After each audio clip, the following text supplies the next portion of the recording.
So we can start. Okay, hi everyone and welcome back to YouTube.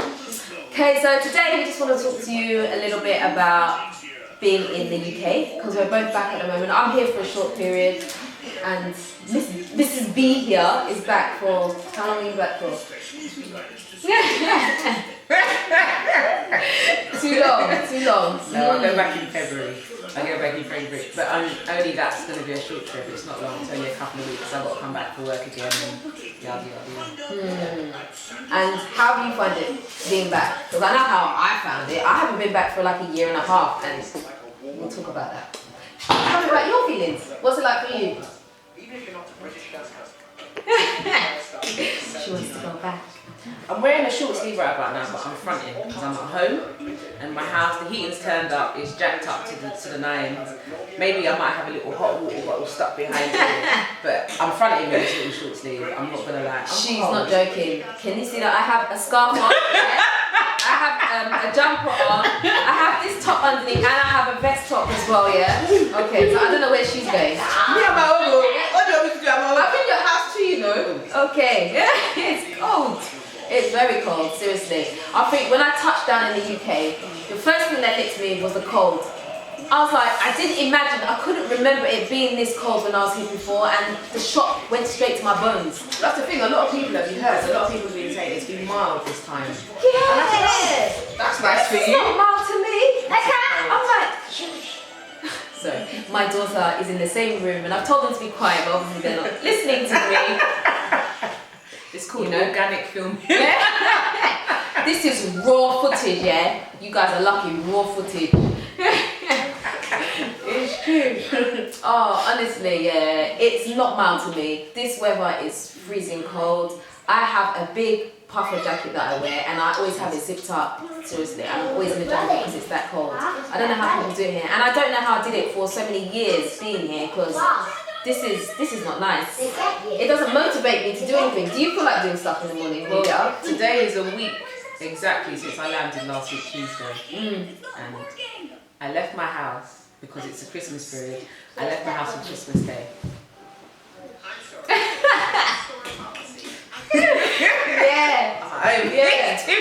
It is. Because you wake up in Ghana in the morning, you're like, yeah, 6 o'clock, I'm ready to go. But even this morning, I was in the shower and I come out, I was getting dressed, and I was like, what time is it now?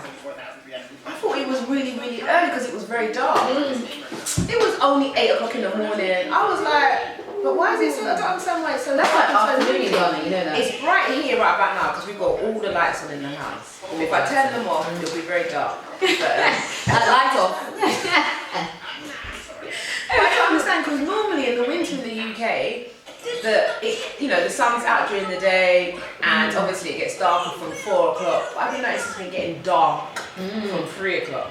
Yeah. I don't know. I'm not gonna pee on the UK because this is my natural lover home. I love the UK, but it's cold. It is. And as much as I was born and raised in the UK, I've never climatized to the cold weather, and that's why I've got a real strong affiliation with Ghana because the heat is like, I love it. Even when it's cold in Ghana, when it's the winter in Ghana, and let me just emphasize on this, when they say winter in Ghana, their winter is not even as cold as our hot day in the UK summer. So yeah, it's a different thing, but to them it's cold. Even me, when the winter in the UK, it's too cold for me. So hey. Thank you. I've just been given a useful local. Yeah, so I mean, I don't know what they talk about when they say Ghana winter. Like, where? For me, Ghana winter's like, yeah, this is nice. This is like comfortable because Ghana can also be the opposite of here and be really, really hot sometimes. Where you're like, I've just come out of the bath and I need to get back in again. That kind of thing. That's the heat that I like. I like hot, even so much so that my family in Ghanaians are like, Skina, it's not wrong with you because it's too hot. Yeah. And I'm like, no, that's what I like. I like it. Yeah.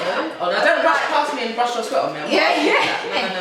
No. There's certain places I won't go, like the market and stuff, when it is hot. Yeah. I'm able for you to brush your bodily fluids on me. We all know about those smells. Don't pretend that you don't. Yeah, exactly. So as much as I love Ghana, there's certain things I don't like and there's certain things I do love. Same way in the UK. To be fair, it's it's like everywhere in the world, I suppose. But if you want to call it home, you've got to find somewhere that you can put your head on the pillow, wake up and say, today's a good day. I love my life. And you're not just existing, you're living with purpose. And you know, I'm 36, I've lived in the UK since I've been born and raised in the UK, and I've loved it. So yeah, I've lived in that sense, but I've always thought that London is my home, and I have no intention of calling anywhere except for New York my home. But going this time round, I mean, I've travelled to Ghana 6 times now in the last year. Ooh, 6 times. Girl, don't play. When I like something, I go in. Wow, you don't do things by half, do you? They're rating all your seats, by the way. I must say, me being back this time, the first week that I was here, I was like, I wanted to go back to Ghana. What I can now call home. I just want to go back home because being here for me has been so different. Like the attitudes, I think, of a lot of UK people, there's like a real selfishness, and I probably had that as well while I was here. But being in Ghana has actually shown me something different because I see that people in Ghana are more welcoming. You know, like even if they don't have time, they'll make time for you. Come and eat, come and stay over. You know, there's that kind of thing. Whereas here, people are very busy and they don't have time, so people are going to work. You know, it's a routine. People got go to work, home, dinner, children to bed, school the next day. You know, they've got that kind of thing going on. And so being here has been really weird, and I was probably part of that. So you know, I can't. Right. So yeah, being back for me is really, really weird. And I don't know if I've changed because of being in Ghana for a period of time and coming back and then I'm seeing things differently, or what. But it's really weird. Ghana's just more arms open, more welcoming. Definitely, that's what I can say for that. So I miss that, and I miss walking down the street. You know, people say hello. You know, you meet people from different walks of life. You know, you have that. Whereas here, I remember I went to the supermarket the other day with my youngest Jonathan, and he said hello to some woman. And she just totally grabbed him. I was almost like, did you hear my son? You said hello. You know, that's what I wanted to do. You know, he's used to, you know, he went to Ghana when he was young, so for him that's a normal thing. You say hello to people, people say hello back, you know. But here, the woman was like, you know, it's weird. It's totally different. Totally different. Yeah, and do you know what? You're not the first person to say that. I've heard people who are American that are in my family that have come over, and they say the same thing. And as British people, not that we embrace it, but we recognise that that's our fault, and it's not because we choose to be that, but that's just the way we are. Yeah. And sorry, that's just the way we are. I think it's like the whole rat race thing that you know that UK's kind of got going on, whereas in Ghana they don't have it. You live your life. There's no rat race, and you live your life and you do what you enjoy doing. You know, you make the most of it. Whereas here, it's like today's Monday. Okay, fine, we've got to get this done. Tomorrow's Tuesday. You got to get this done. Wednesday, you got to get this done. Whereas Ghana, things kind of just roll over. Yeah. It's much. So you have your agenda in Ghana as well, but if it doesn't happen on that day and it goes over, then you know, sometimes it's unless tomorrow. I'm sorry. The amount of times I heard that phrase, Della was the first person who said to me, unless tomorrow, and I was like, what's this unless tomorrow business? I'm not joking, I experienced it myself. I was confused. I was in the bank. I went to go and see one of the women in the bank. She asked me to come and see her on this particular day. I went into that day. I'm walking towards her desk. Her desk is empty. I'm thinking, where's this woman? Maybe she's gone to the toilet or something. I don't know. So I get closer and I go to one of her colleagues was sitting next to her desk. And I said, oh, where is so-and-so today? They said, oh, she's not here. I said, oh, okay. Meanwhile, I've got my taxi. I've come all the way. Okay, fine. So I said, oh, when is she back? You know, like, when can I be in touch with her? When do I come back? I don't know. She said, I want to. I love to. Everything in Ghana is tomorrow. Seriously. They have some funny phrases. I remember one time I had this lady that used to come and help us in the house, and she said to me, where's the rubbish collector? And I said, I was thinking, what, the bin man? She's like, no, the rubbish collector. I didn't know what she was talking about. Zoom line? No, that's what I thought she was talking about. No, that's Pan. That's Pan, rubbish collector. I was totally confused. How would they say rubbish collector? You see? I was like, and these are the kind of things that make me love Ghana, because it's so different and you can laugh about these things, you know. Yeah, you crack joke. You know, you have to love, you have to love your Ghanaian people, you know. It's part of who we are, you know. As much as I do love the UK as well, there are definitely some cultural differences. And I think if you can live in two worlds, for me that would be perfect. Yeah. I'll come here, do my food shopping once a week, go back to Ghana and live. Would you do the food shopping? But I found that, to me, there's a different taste to the food. There is. You're right, and as much as my mum used to plug it in that the food here is not fresh, and I'm like, whatever, woman, because that's what I know, and that's what I taste. Yeah. But when that tea touched my mouth, I know. It's true, you know. But it's the fresh food, definitely. So on that aspect, I definitely agree with you. But in terms of like buying certain things like that, little things like snack stuff, definitely I want to come and do my shopping here because in Ghana those things are quite expensive. They're actually considered like luxuries, you know. So in that respect, I'd like to do my shopping here. But in terms of fresh food, definitely Ghana's the place to go. see, I'm used to not having any of those things, so it's fine. But as you say, these are creature comforts that you're raised with, that you know, so your affiliation is to go back to them. So, you know, I've never done anything longer than 3 months in Ghana. So at one given time in period, I go for a couple of months, come back, a couple of months and go back. So my experience and outlook is completely different from someone like you who's been there for a year or longer, whereas I go and come, so I know I can come back and then something it's totally from that perspective. But me, I want to try Ghana for longer because I'm definitely aware and definitely on the understanding that living in Ghana and going for a holiday or for a short period is a completely different outlook because your mindset changes, your bank balance changes, everything changes. So I'm totally aware of all of that. That reminds me, listen, when I came here, and I had to spend the pound, it was like, I didn't want to give it over. Honestly, I'm transferring everything now to cities. I'm like, hey, you mean you want a whole pound? That's like almost 6 cities for this thing. I'm like, it's painful. Listen, if I was tight before, I'm tighter now because I'm like, nah, if I convert that to cities, I can't do this. It's too much. My whole mind has changed. I'm like, nah. Before I was like, oh, that's not a lot. It's only £1, only £2. Now I convert it and I'm like, okay, you know, it's totally different. Yeah. Or you at least look at the value of the pound a lot more. In terms of how to actually spend, like, is this thing really, really worth it?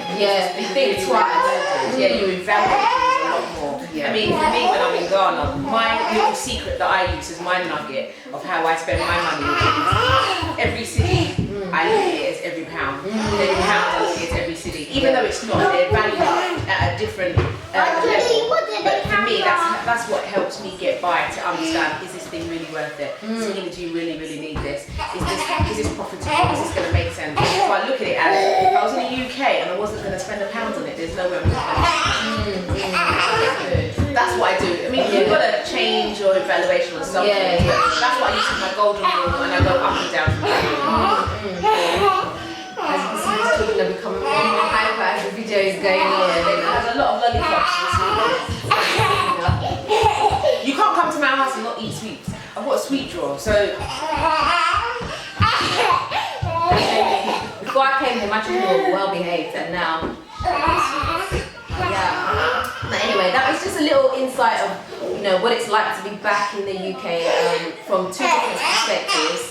I think to summarise, for me, I would like to live in both worlds, but I'd like to stay in Ghana longer than other people. I think the next time I come, I'll probably do maybe 2 weeks, and that'll be quite enough for me to just do my shopping, you know, see a few people, and I'm good to go back. I don't know about you.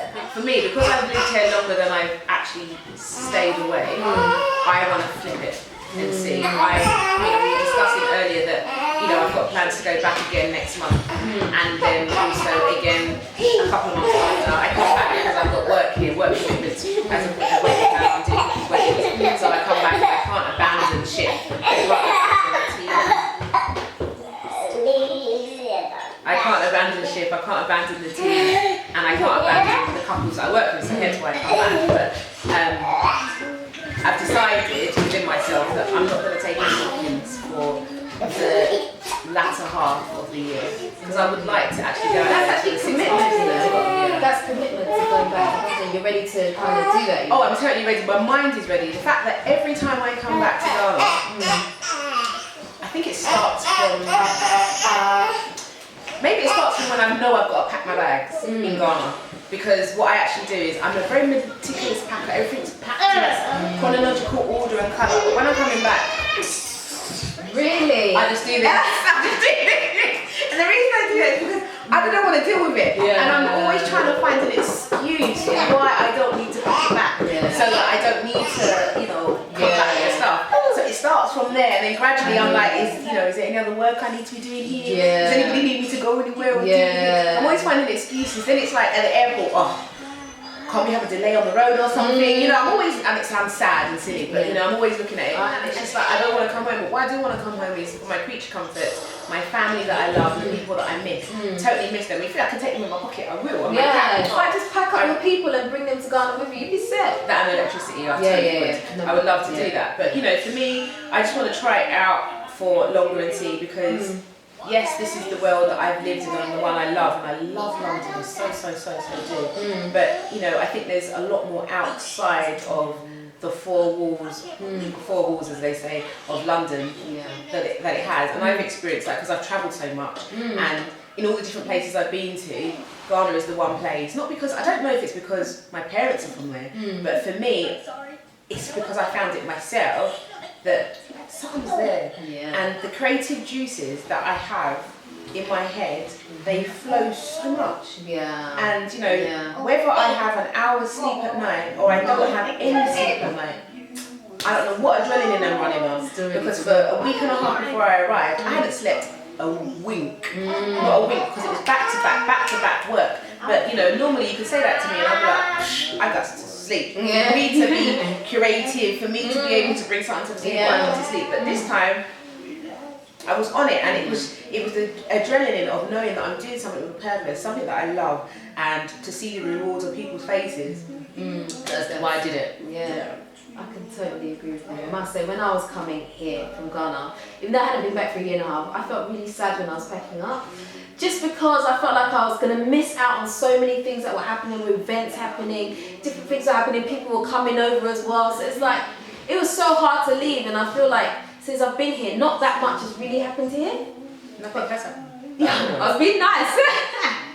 I was being nice. Yeah, truly, nothing really has happened. It's been nice seeing the few people that I have seen, but aside from that, nothing has really happened. I came here and let's be honest with yourself. When you do meet those people that you wanted to see in such a long time, and this is no diss to anybody in any which way, how long has that lasted for? It hasn't. Exactly. To be honest with you, I haven't really had the welcome that I thought that I was going to have. And so it's been really weird. I know it's been probably nice for the children to come and see their friends and that kind of thing, but for me personally, it's been different.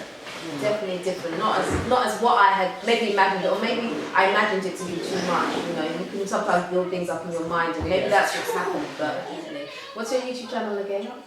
By Sakina. Okay, I have to put that in there. So people can check out. I'm sure they want to see more of your madness, and all that stuff. So definitely. Yeah, you can check me out on Twitter, YouTube, the same handle, by Sakina. And I just show you things through these eyes. So check it out. If you want to know what's going on in Ghana, check out her YouTube channel. See what we're both up to, because we do kind of do stuff a lot together. Yeah, definitely. And so we'll let you know what's going on. If there's anything you guys would like to know or to hear about, just put so in the comments, and one of us will pick up on it, and we will try and do a video on it. So if you're thinking about visiting Ghana, just try it. Try it, so you'll love it. You'll get the bug and you'll be back again. Trust me. Yeah. If you're not, then it's okay. Can you pay my ticket?